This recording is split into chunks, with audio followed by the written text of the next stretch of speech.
Yeah, exactly. That's what he said. Who knows what the fuck he did? But the best practical joke was I formed an exiting survey for his stay at jail. Okay, so he's in prison or he's in jail. He was in jail. They're like, hey, the way it's set up, you're about to leave, so we'd like to know how your stay was. Yeah, I mailed it like we hope the accommodations were to your liking, and it was very professional. Like I had a letterhead drawn up with the seal of the county and everything, and I practiced forging the signature of the sheriff. And I sent a cover letter, and then I sent like the yes, check yes, no on a scale of 1 to 5. Like I had the whole like form filled out, and it was like a legit cover letter. Like didn't really give anything away. And then in the survey, it went from like, worthy guards, pleasant and welcoming. And I went through like a whole bunch of like real questions, and then I went into like, how was the quality of food? Check, whatever. Like, was the temperature of your cell like to your liking on a scale of 1 to 10? Did you leave with a ham and cheese? Get this kind of survey at Marriott. I know. And so I said, like, and then I think one of the one was like, were you made someone's bitch? And I think at that point, is your anus still intact? Yeah. And I think at that point was when he was like, oh my God, what the fuck? Like, what is this? And I had like a self-addressed envelope and everything. Like, amazing. And I had it sent to his work, which his dad happened to own. And I even did like address labels with the, like from the courthouse or like from the jail, whatever. Like, and he's like, and his dad was friends with the sheriff. And he's like, his dad thought he was getting arrested again, which little foreshadowing, not until a couple of years later. Right. But, and so he calls me and he's like, oh my God, you won't believe what fucking happened. Is this from you? I'm like, what are you talking about? And like, he's like, come on. Like, I know it's from you. And I'm like, what are you talking about? And I go on and on and on. And he was just like, my dad freaked out. He thought I was getting arrested again because it came certified. And I'm like, I don't know what you're talking. He's like, you're the only one. I'm like, okay. Yeah. He's fine. Like, I see that it was sent from a different postal code, which I tried to avoid. So that was my one mistake. I should have driven the 4 hours to that county and sent it from there. It's expensive, man. Yeah. And I would have done it had I known. But anyway. Okay. From a guy perspective, come on, girls. Like, it was cool. I mean, was there a part of you that was like, my boyfriend's in jail? Like, this is kind of cool. Because let me just tell you, like, from a guy's perspective, it's the crazy women that we remember. You know what I mean? Okay. That's a fair point. The very crazy, psycho, this was absolutely dangerous and I didn't know I was going to live through it. Those women occupy large portions of our brains.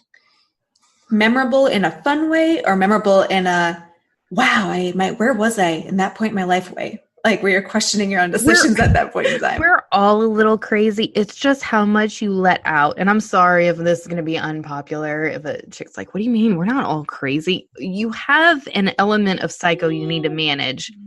There's a little in there. It's just, we all have it. We just don't like to tell people. We just show them. Ha, surprise. Here comes the crazy. Don't talk about it though. I don't know if I was turned on by, I really wasn't turned on by the jail part though. I'm definitely not turned on by it now. I mean, you got caught from what I can see, at least 3 times. Like there are 2 mugshots, 3 arrest warrant. You technically still have a warrant out for your arrest. There is nothing about that attractive at all. No. Well, now you're a grown ass woman, right? So you're like, ugh. Like that detour took you to a place where You're grateful for your current life. Yeah.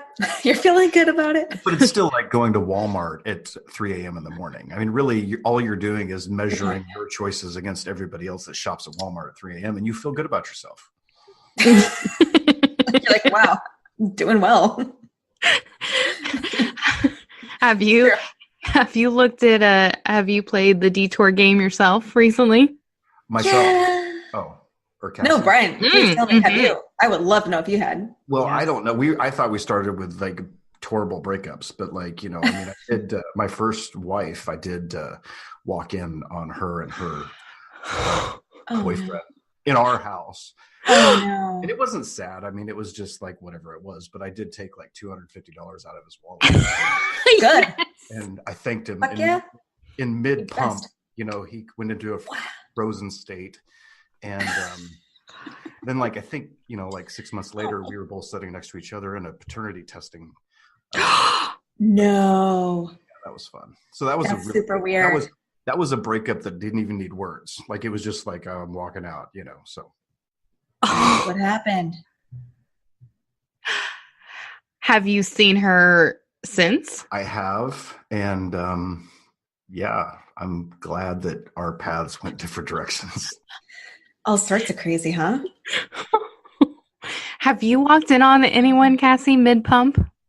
No, that has never happened to me. I'm thankful because I think in the relationships that was possible for me, I was much younger, and the fucking amount of crazy and fire I had inside when I was like, no one wants to date 19-year-old Cassie. Like, it's the things I got away with. I wonder who was looking out for me at times. Like, I wonder why I could say those things then and do those things. And I think all the relationships where that was likely would have been then. And so many bad things would have happened. Like all hell would have broke loose, fists, fury, all the blood shed. Like it would have been bad. So I'm thankful I have not experienced that. And I get when you're 19, you're thinking, oh my God, everyone wants to fucking date me. Like, I am like, you are at your A game and you're so hot. And why, like, who would pass this up? But when you get to your 30s, and I assume this happens when you get to your 40s and 50s and so on, you can reflect back and be like, oh, I'm so glad I am not my 19-year-old self. Like, I was just thankful to stay alive to my 21st. Oh, absolutely. Yeah, definitely happy. And I was working in bars at that time. I was between, waitressing, cocktailing, and bartending. So the people you come in contact with, like how quickly you can light up, like just the fire was so much heavier. And I think in those relationships, if I ever walked in on anybody, it would have been so bad. Like I would have been the one you're sending your shift cake to. That's the way that would have ended. I'm sorry, Brian. I haven't walked in on anyone like mid pump, but I did have a really bad breakup that might make you feel better about your situation. So I feel great about my situation. Let's hear it though. I still want to hear the story. So I was in one of those relationships that you were kind of referencing where you kind of know, God, this person's really not a good person for me, but it's exciting and it's, you can't really figure it out when you're young. So you're thinking you're going to fix this person, but God bless her. My mom was like, golly, can you get out of effing town? Because if you stay in Atlanta, like this person's going to end up ruining your life. So I took that to heart and I got a job traveling. And on my first contract to Chicago, we were kind of in that spot where I don't know what we are. Are we still together? Are we not? But I left my Jeep at his condo because his was, mine was gated too, but whatever. I left my Jeep there. Higher quality of gate. Yeah, he had a quality of gate and his car was giving him issues. So I said, hey, just use mine. And he's like, I'm not going to drive your Jeep. I'll just make sure it's like no one messes with it while you're gone. I'm supposed to be gone for 2 months.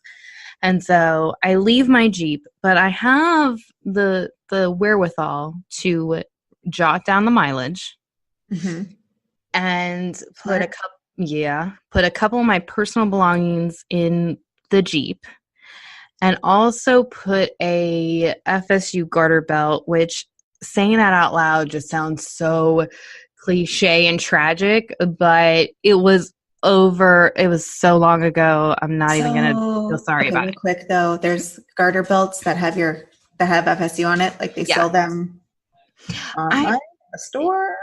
I don't even know how maybe I got it. I don't even know how I got it. But my thought was I put a couple things in the car, kind of like if this shit moves, then I know there's another bitch in my car, which if you're taking those steps, there's going to be another bitch in your car and you should just move the fuck on. You're already thinking about it. Yeah. Subconsciously, at least. Exactly. But I'm 22 and I'm thinking that I'm going to give him the benefit of the doubt. So I go on my contract to Chicago, and no promises were really made, but we didn't really end it. We were talking a lot. He never brings up anybody, and we make the plans that his birthday is kind of at the end of my contract. And so I'm like, okay, I'll come home for your birthday. You'll pick me up, then I'll drive and we'll hang out. So my boss either quits or gets fired that week. And it's my first contract and I haven't seen a flight, itinerary come across my email. And so I'm like blowing up her superior. I'm like, listen, I got to get home. There's a big blizzard coming to Chicago. And they're like, and now as a business owner, I'm kind of sitting there like, God, I would have been like, you're fucking crazy. I can't get you out right now. You're going to have to like take a pause. And in my mind, I'm like, it's my boyfriend's birthday. Like I have to get home. He's picking me up, blah, blah, blah. So they managed to get me a flight within 24 hours. And I'm terrified of flying. Side note, I fly from Chicago to Atlanta in a blizzard. I get there. I'm talking to one of my like best friends. I land, and before I left, I said, hey, I'm going to land at this time. I need you to come pick me up. And he was like, well, I've already started drinking. I'm like, you fucking douche. Sure. And yeah. And I go, well, why don't you take a pause for an hour and a half, meet me at the airport, and I'll drive us. Mm-hmm. And so that's where he's like, okay. So that's where I get on the flight. I land and I turn on my phone and I see, hey, we're going to be outside. I'm bringing my new girl. I hope that's cool. What? I figure that's cool. Mm-hmm. There should firstly be a conversation about his language skills and then moving forward, new girl in the car. In my car. So I remember how sweaty I was in the airplane. Like I was so hot and I call my girlfriend. I'm like, I just got on I demanded my employer, like, fly me home to this. Like you should have said something before this moment. Yeah, you've had 2 months to figure this out. I go to get my luggage. I call my girlfriend and I'm like shaking. I'm hot. I'm shaking. I'm like, oh my God, what the fuck? And she's like, I can't believe this. I can't. I'm like, I know. I'm going to call you when I get. So I get my luggage and I look amazing. Like I made sure that I did my makeup 15 minutes before we taxied. Like I remember like I had this really hot like silk poncho. Like it was like, God, that sounds awful, but it looked. Did you say silk poncho? Amazing. I know it's hard to think that it was hot. It was like, I knew I was on point though. I was on point. It was I trust fucking you. Cold as hell and I still pulled it off. So I go to get my luggage and I go out and I'm on the phone with her and she is like, you leave them in that you tell them to get a taxi. And I'm like, okay, I'll call you back.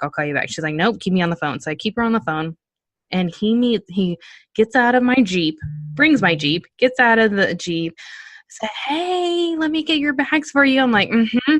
And he opens up the hatch and he's like, do you want to drive? And I'm like, yeah, I want to drive my car. And like I noticed, and you're not I noticed like my shit in the back has kind of been disheveled, and there's like a thing of golf clubs back there. Like, I'm like, okay, so I think you've been driving this a little bit. So I noticed there is a girl in the back seat. He loads up my luggage. I get to the driver's seat, and